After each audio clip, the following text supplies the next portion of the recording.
ایک دن آئے گا میری امت کو ایسے تقسیم کریں گے غیر جیسے دسترخوان پہ روٹی تقسیم کی جاتی ہے، ٹکڑے ٹکڑے کر کے۔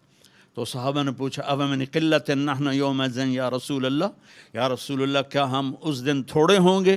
اب نے کہا لا انتم یومئذ کثیر، تم بہت زیادہ ہوگے، ولکنکم غثاء، ان کا غثاء السیل، تم بارش کے طوفانی پانی کے اوپر جو تنکے تیر رہے ہوتے ہیں، تم ایسے تنکوں کی طرح بے حیثیت اور بے قیمت ہوگے۔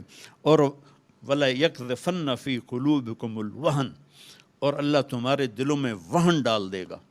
تو صحابہ نے پوچھا یا رسول اللہ وہن کیا ہے؟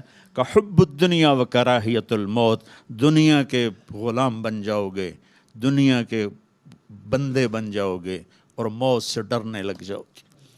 بھلا موت تو اللہ کی ملاقات ہے۔ ابراہیم علیہ السلام کے پاس اسرائیل آ گئی، چلو جی، تو وہ کہنے کہ بھلا کبھی خلیل بھی خلیل کو مارتا ہے؟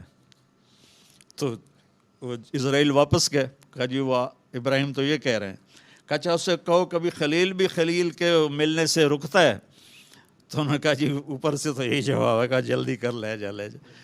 مسلمان کے لیے تو اللہ کی قسم اگر اللہ راضی ہے تو موت سے خوبصورت تحفہ کوئی نہیں، موت سے خوبصورت پیغام کوئی نہیں۔ اگر اللہ ناراض ہے پھر تباہی ہے۔ عمر بن عبدالعزیز اس تخت پہ بیٹھے جس پہ بنو امیہ کے ظالم حکمران بیٹھے تھے، عبد الملک بن مروان، پھر ولید بن عبد الملک، پھر سلیمان بن عبد الملک، اور چوتھے عمر بن عبدالعزیز۔ عبد الملک ان کے سگے چچا تھے، عمر بن عبدالعزیز اور عبد الملک بھائی تھے، مروان کے بیٹے تھے۔ تو عمر بن عبدالعزیز نے 2.25 سال حکومت کی اور 3 براعظم میں زکوٰۃ لینے والا کوئی نہ بچا۔ 3 براعظم پہ حکومت تھی، جنوبی فرانس سے لے کر شمالی افریقہ تک اور ملتان تک اس بندے کا جھنڈا لہراتا تھا، اور 3 براعظم میں زکوٰۃ لینے والا کوئی نہ بچا کہ پہلے خزانہ اپنا سمجھ کے لوٹتے رہے اور انہوں نے خزانے کو امانت سمجھ کے استعمال کیا۔ تو وہ انہوں نے بلایا شام کے قاضی رجا کو، کہنے لگے دیکھو عبد الملک میرے چچا مرا تھا تو میں اس کی قبر میں اترا تھا تو اس کے چہرے کا رنگ کالا سیاہ ہو گیا تھا اور اس کا چہرہ قبلے سے یوں ہو گیا تھا، اور عبد الملک کی یہ جگہ سرخ تھی سیب کی طرح۔ پھر میں نے ولید کو قبر میں اتارا، وہ اس کی کفن کی گیرا کھول کے دیکھا تو اس کا چہرہ ادھر تھا اور کالا سیاہ تھا۔ پھر میں نے سلیمان کو قبر میں اتارا تو اس کے چہرے کو دیکھا تو کالا سیاہ تھا اور قبلے سے ہٹا ہوا تھا، بلکہ سلیمان کی ڈیڈ باڈی جب قبر کے قریب گئی، ہم قبر میں اتارنے کے لیے کوئی رومال لاتا ہے، کوئی ادھر ادھر حرکت کرتے ہیں تو اس کی باڈی ایسے ایسے ہلنے لگی، تو اس کے بچوں نے کہا ہمارا ابا زندہ ہے۔ عمر بن عبدالعزیز نے فرمایا زندہ نہیں، قبر کا عذاب شروع ہو چکا ہے۔ اور یہ ان تینوں کا جرم کیا تھا؟ ظالم تھے، بددیانت تھے، قومی خزانے کو ذاتی ملک بنا لیا تھا۔ یہ کیا سمجھتے ہیں حکمران کہ یہ مزے کریں گے؟ ان سب کے ہاتھ ایسے بندھے ہوں گے قیامت کے دن۔ یہ جتنے جج صاحبان ہیں یہ کیا سمجھتے ہیں کہ ہمیں بڑی اعلیٰ پوسٹ ملی ہوئی ہے؟ ان کے قیامت کے دن ہاتھ یہاں بندھے ہوئے ہوں گے۔ پھر اللہ پوچھے گا بتا تجھے جو حکمران بنایا تھا تو نے کیا کیا میرے بندوں کے ساتھ؟ اگر وہ جواب دے سکا تو اس کے ہاتھ چھوڑ دیے جائیں گے، ورنہ انہی بندے ہاتھوں کے ساتھ جہنم میں گر جائے گا۔ اور قاضی سے اللہ پوچھے گا ہاں کیا فیصلے کیے تھے، کتنے ظلم کے فیصلے کیے تھے، کتنے عدل کے فیصلے کیے تھے۔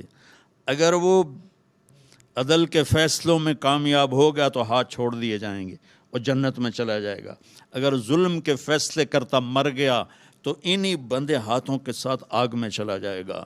بھائیو آخرت بھی ہے، بھائیو صرف دنیا نہیں ہے، آخرت بھی ہے۔ ٹک حرص و ہوس کو چھوڑ میاں، مت دیس بدیس پھرے مارا، قزاق اجل کا لوٹے ہے دن رات بجا کر نکارا۔ کیا بدیا بھینسا بیل شتر، کیا گونی پلہ سر بارا، کیا گیہوں چاول موٹ مٹر، کیا آگ دھواں اور انگارا، سب ٹھاٹھ پڑا رہ جائے گا جب لاد چلے گا بنجارا۔ یہ تو رہنے کی دنیا نہیں ہے. الدنیا ثلاثۃ ایام. میرے نبی فرماتے تھے میں پاؤں اٹھاتا ہوں تو رکھنے کی امید نہیں ہوتی، سانس اندر لے جاتا ہوں تو باہر نکالنے کی امید نہیں ہوتی. تو بھائیو، اللہ کے واسطے اپنی آخرت کا سودا نہ کرو. دنیا کا سودا کرنا پڑے تو کر دو. کیوں حسین ذبح ہو گئے 72 سمیت، 16 اہل بیت اور باقی جان نثار؟ کیوں اتنا قیمتی خون ذبح ہو گیا؟ کہ ایک طرف دنیا تھی، ایک طرف آخرت تھی. انہوں نے آخرت کو گلے لگایا، نیزوں پہ سر چڑھ گئے. عاشق کا جنازہ ہے ذرا دھوم سے نکلے، محبوب کی گلیوں سے ذرا گھوم کے نکلے. چڑھ گئے نیزوں پر، اور یزید نے دنیا بنا لی. آج تک لعنت پڑ رہی ہے. تو بھائیو، میں ساری قوم کو ہاتھ جوڑ کے کہتا ہوں، ہم مل کے اب توبہ کریں، اور ہم ایک ایمان، اس کے بعد نماز کو ہی نہ چھوڑیں. نماز کی پابندی کریں. ہماری قوم میں نماز بہت کم ہے. ہمارے کے پی کے علاقے میں نمازی ہیں، لیکن وہاں سود بہت زیادہ ہے. لوگ سود پہ دیتے ہیں اور بہت ظلم کرتے ہیں. نمازی ہیں لیکن سود نہیں چھوڑتے ہیں. تو یہ ان کے لیے بہت بڑی تباہی بن جائے گی. 2 آدمیوں پہ زبردست عذاب آنے والا ہے. 2 آدمی، امت مسلمہ میں 2 قسم کے لوگوں پر سب سے شدید عذاب ہوگا. ایک سود کھانے والا، دینے والا نہیں، کھانے والا، سود لینے والا، اور ایک ناحق قتل کرنے والا. ان دونوں کے لیے سب سے خوفناک عذاب ہے جہنم کا، اہل ایمان میں سے. زانی شرابی کے لیے وہ عذاب نہیں ہے جو سود کھانے والے اور قتل کرنے والے کے لیے ہے. تو نماز پڑھو. ساری قوم سے کہتا ہوں، نماز پڑھو. اللہ نے رزق دیا ہے، زکوٰۃ دو. قرآن پڑھو، اللہ کے واسطے قرآن پڑھو. اللہ کے نبی کی سیرت پڑھو. علم حاصل کرو کہ میرا رب مجھ سے کیا چاہتا ہے. میرا رب پہلی سطر ہے بسم اللہ الرحمن الرحیم، کہ میں رحمان و رحیم ہوں. کوئی سخت حکم نہیں سناؤں گا، آسان ہوں گے، کر لو، بڑا نفع رہے گا.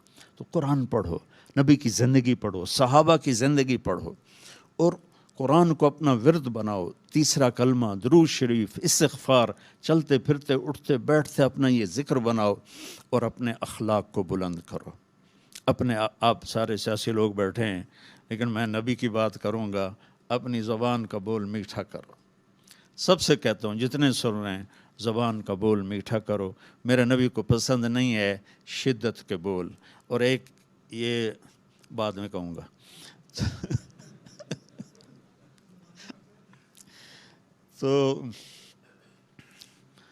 تو اپنی زبان کے بول میٹھے کرو. میرے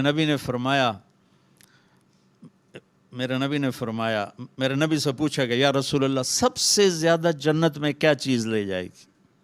تو آپ نے فرمایا، اچھے اخلاق اور تقوی سب سے زیادہ جنت میں لے جائے گی.